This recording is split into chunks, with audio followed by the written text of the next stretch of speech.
Ben, Ethan, Jake, and Noah were four young boys who grew up hearing scary stories about the woods that flank their houses in a quiet, isolated town tucked away in a thick forest. Elderly people in the community murmured stories about uncanny whispers, dark figures hiding among the old trees, and inexplicable disappearances. Curiosity overcame the guys one hot summer afternoon as they assembled at their secret meeting place, a decrepit treehouse tucked away deep in the woods. Naturally, the group leader, Ben, raised his hand. "You know, guys, we've grown up hearing these stories," he remarked, a twinkle of mischievousness in his eye. "However, we've never been into these forests on our own. What happens if they are only tales?" The quiet, scholarly member of the group, Ethan, shrugged, his voice a little apprehensive. "The local library has historical writings that I've read about these forests. They've been referred to as the Whispering Woods forever. They are rumored to be able to speak with people who enter." The daredevil Jake smiled. "It's best if we experiment on ourselves. Come with me as we investigate to determine whether these stories have any validity." Even more than the others, Noah was hesitant. "Guys, are you sure about this? Imagine if something goes awry." However, the allure of the unknown proved to be too much, and they made the decision to investigate the forests the next day. Equipped with torches, backpacks, and an adventurous spirit, they embarked onto their quest. The twisted branches of the gnarled trees seemed to reach out to them, marking the entrance to Whispering Woods. The sun's warm embrace gave way to an unsettling chill as they descended farther, and the thick canopy above blocked out much of the day. They were surrounded by strange noises, including the sound of rustling leaves, far-off murmurs, and the faint echo of footsteps that appeared to take them farther into the forest. Ben spotted strange markings carved into the bark of the trees as they strolled. He couldn't get rid of the unsettling sense that they were being watched, and they looked like old runes.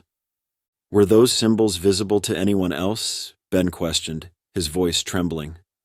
Ethan nodded and looked at one of the marks. "These appear to be symbols from old ceremonies. Who, though, would label these trees here?" The woods took on an otherworldly appearance, the trees appearing to move and reposition themselves, which increased their uneasiness. The lads couldn't tell if the whispers were a trick of the wind or something darker as they became louder. After many hours, they were aware that they were lost and confused by the winding routes that didn't make sense. The lengthening shadows brought on panic, and the eerie spirit of the woodland seemed to amplify. "We ought never to have come here," Noah said, shaking his voice. They came across an old moss-covered stone shrine concealed among the woods, just as they were about to give in to terror and hopelessness. In the middle of it all was a grand, locked chest covered in mysterious markings. Jake's enthusiasm glowed in his eyes. "It's here. This is the reason we arrived here. See what's inside, will we?" A blast of chilly air poured forth as he forced the chest open, and a wave of fear passed over them. They discovered a number of faded, dusty diaries within, all of which contained stories of people who had entered the Whispering Woods and never came out. With a shaking voice from fear, Ethan started reading from one of the diaries. The notes described an evil force that lurked in the woods, voices that called hikers closer, and an insatiable hunger that yearned for the souls of anyone who ventured within. They realized that the woods were more than simply eerily haunted. There was a sinister force living there that desired to devour them. As dusk approached and the temperature dropped, they were forced to abandon the journals and chest and flee the Whispering Woods as quickly as their quivering legs would allow. The legends of the Whispering Woods turned out to be far more horrifying than they had ever anticipated as they emerged from the woodland, disturbed and altered by their encounter. A part of them had been kidnapped by the forest, and it would haunt their nightmares for years to come. However, the evil power they had come across was far from over. It would not stop until it had devoured their whole souls because it had tasted their curiosity and dread. The guys were not yet through with their voyage into darkness. After their terrifying experience in the Whispering Woods, Ben, Ethan, Jake, and Noah were unable to get rid of the odd sensation that had descended upon them. They had been shaped by the forest, and it seemed as though the evil force had crept into their very beings. The lads suffered from eerie nightmares that made it difficult to distinguish between reality and a nightmare night after night. They dreamed about the sealed box they had found, the mysterious symbols, and the old stone altar. The voices that spoke in their dreams, promising secrets and power, were the most unsettling of all. When they gathered in Ben's room one evening to talk about their common dreams, Ethan disclosed that he had been reading up on the Whispering Woods past. His conclusions were, to put it mildly, unsettling. Ethan started, "The Whispering Woods has a dark history that dates back centuries. The forest is supposed to be a portal to the spirit realm, an area where the living and the dead mingle. The symbolism ascribed to the trees are a component of an antiquated custom intended to call forth and confine restless spirits." "Ever the doubter," Jake sneered. "Ethan, you can't be serious. This is only superstition and folklore." But there was conviction in Ethan's voice. "I've read stories of individuals who went into the Whispering Woods and were never seen again. Jake, I wish it were that easy. The sheer darkness we faced destroyed them." The first to acknowledge the reality was Noah, the one who had initially been the most reluctant to go into the jungle. "Those dreams have a genuine sense to them. We feel as though something is beckoning us to return to the woods." The lads were more and more fascinated with the Whispering Woods and its mysteries as the days went by. They were compelled by an unexplainable need and a morbid curiosity that made it impossible for them to resist the want to go back. They were standing at the forest's edge again, flashlights in hand, one moonless night. With no moonlight, the woods were even more threatening, and as they descended more, the sound of their footfall reverberated with dread. As it had seemed in their visions, the stone altar was now in front of them. The locked chest, however, was gone. It was replaced with a lone, worn diary with the meanderings of a person who had entered the forest and been fascinated with its mysteries. Malevolent seemed to permeate the whole air as Ethan started reading aloud from the journal. As though it were alive and conscious of their incursion, the woodland responded to their presence. Fearing that they had been lured back into the Whispering Woods by powers without their control, the lads felt a wave of fear wash over them. As the voices in their dreams became more insistent, they felt compelled to investigate more and discover the old ceremony that had tied the spirits to the forest. They took a decisive action, their hands shaking, to look for the lost chest and the secrets it contained, not thinking that their search would only drag them further into a nightmare from which they would never wake up. They were plunged into darkness as their flashlights flickered and died while they followed the trail of mysterious symbols. They could sense the evil power drawing near and were surrounded by the eerie murmurs of the woodland. The ancient mysteries of the forest threatened to devour them, body and spirit, as their quest into the heart of the Whispering Woods had turned into a plunge into madness. Enshrouded in mystery and darkness in the heart of the Whispering Woods, Ben, Ethan, Jake, and Noah proceeded on their dangerous quest to discover the mysteries that bound the forest spirits.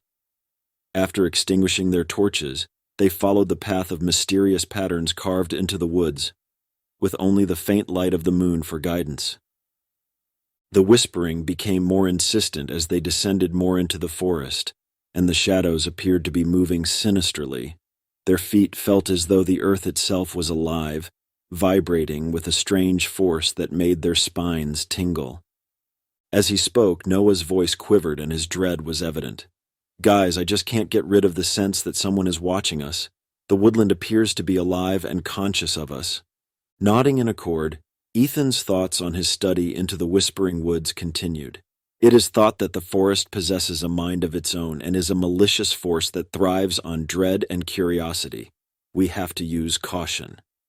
They came to an old, gnarled oak tree at the center of the woods that acted as a sentinel.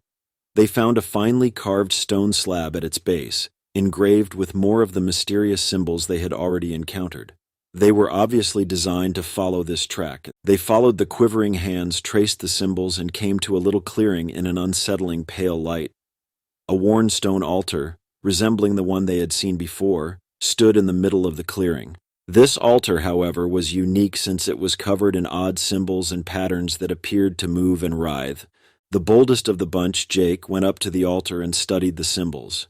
These symbols appear to be a component of an antiquated ceremony. What sort of ritual, though? The whispering in the forest became more insistent as he talked, and the shadows started to gather around the clearing. Sensing their presence, The evil energy that was the forest appeared to come to life. Reading from the journal they had discovered earlier, Ethan's voice faltered. It's over now. The custom that ties Whispering Woods' souls together. Its purpose is to ensnare people who venture inside and take advantage of their curiosity and anxiety. Though they knew there was no going back, fear tore at them. The forest demanded explanations. They had gone too far. In order to learn the truth and maybe break free from the destabilizing nightmares that had been plaguing them, they had to finish the ritual. Their voices shaking with a mixture of fear and resolve, they started to chant together as directed by the diary. The forest replied, sending an unearthly force resonating through the very air. Abruptly, the earth trembled under their feet, and the old oak tree in the middle of the clearing broke wide, revealing a gaping black hole. All hope was dashed as a blast of icy wind blew in. Figures emerged from the shadows, their forms twisted and shifted as they emerged from the chasm. These were the agitated ghosts of those who had entered the Whispering Woods before them and were ensnared by the evil energy for all time. When the guys understood how serious their situation was, their hearts skipped a beat. The forest's appetite for their souls had only grown as a result of their unleashing an evil they could not have imagined. They were overcome with desperation and realized that the only way they could survive was to seal the fissure and drive the evil energy out of Whispering Woods. However, it soon became apparent that their trek into the heart of the forest was far from ended, and that even more sacrifice would be required to unlock the terrible mysteries of the forest as they met the spirits of the damned. Encircled by restless spirits and an apparently unquenchable malicious power in the heart of Whispering Woods, Ben, Ethan, Jake, and Noah came to understand the dire ramifications of the ceremony they had unintentionally set in motion. The abyss from which eerie silhouettes appeared widened more, and the ghosts became more restless by the second. The wails of the apparitions, filled with sorrow and despair from individuals who had been imprisoned in the forest for generations, echoed around the clearing as they approached. The lads were breathing in short gasps as the heavy atmosphere overcame them. Trying to gather his shaking voice, Ethan said, "We need to find a way to close this chasm and banish the spirits." Ever the daredevil, Jake gave a grim nod. "We must not allow this darkness to overcome us. We must complete the task we began." A ray of hope emerged from the notebook they had found, a way to reverse the ritual and close the gap. It required repeating an incantation to release the spirits from the forest's grasp, while tracing the symbols in reverse order. They started the procedure with grim resolve, their fingers drawing the symbols in the clearing's chilly, ghostly light. The unrelenting chasm spread slowed as they repeated the ritual, and the spirits became increasingly restless. But when the evil power realized what they were doing, it struck back. With its trees bending and twisting, and its roots emerging from the earth like gnarled fingers, the forest itself appeared to come to life. The murmurs that had troubled their dreams intensified into an overwhelming noise that threatened to overpower their spell. As they tried to keep their focus, desperation took hold of them. With accusing and dejected eyes, the ghosts approached nearer. The chasm started to narrow, painfully inch by painful inch, with each sign they traced. As they arrived at the last symbol, the jungle let loose its entire wrath. The spirits surged at them, their icy phantom hands fumbling for the lads' souls while the ground rocked violently. It was a test of their resolve to defeat the evil Whispering Woods power and a struggle of wills. A dazzling light burst from the abyss as the incantation reached its peak and the final sign was etched, driving the spirits back with excruciating screams. The chasm started to close, the edges quivering with opposition. It was too late, yet the forest appeared to shout in defiance. The fissure closed with a last surge of energy, and the evil power that had tormented the lads for so long was driven back into the Whispering Woods. The lads were so terrified and exhausted that they fell to the ground, unable to breathe. The ghosts, now confined again, vanished into the darkness as the area went silent. Though their experience was finished, the Whispering Woods had taken a significant toll. The boys' experience had left a lasting impact on them, the evil entity that had wanted to devour them. The gloomy nightmares persisted, serving as a constant reminder of what they had experienced, The lads couldn't help but wonder as they left the forest if their meeting had served as a warning, a reminder of the cost of their carelessness and the repercussions of their curiosity. The mysteries of the Whispering Woods were still kept buried in the shadows, making it a place of wonder and peril. The guys had made it through their adventure, but the forest's evil spirit lingered, waiting for other gullible people to dare into its depths. Their innocence had been betrayed, and their relationship had been put to the test. They carried a haunting warning from the Whispering Woods that some mysteries were best left unseen, some secrets were best kept hidden, and some woodlands were best left uncharted.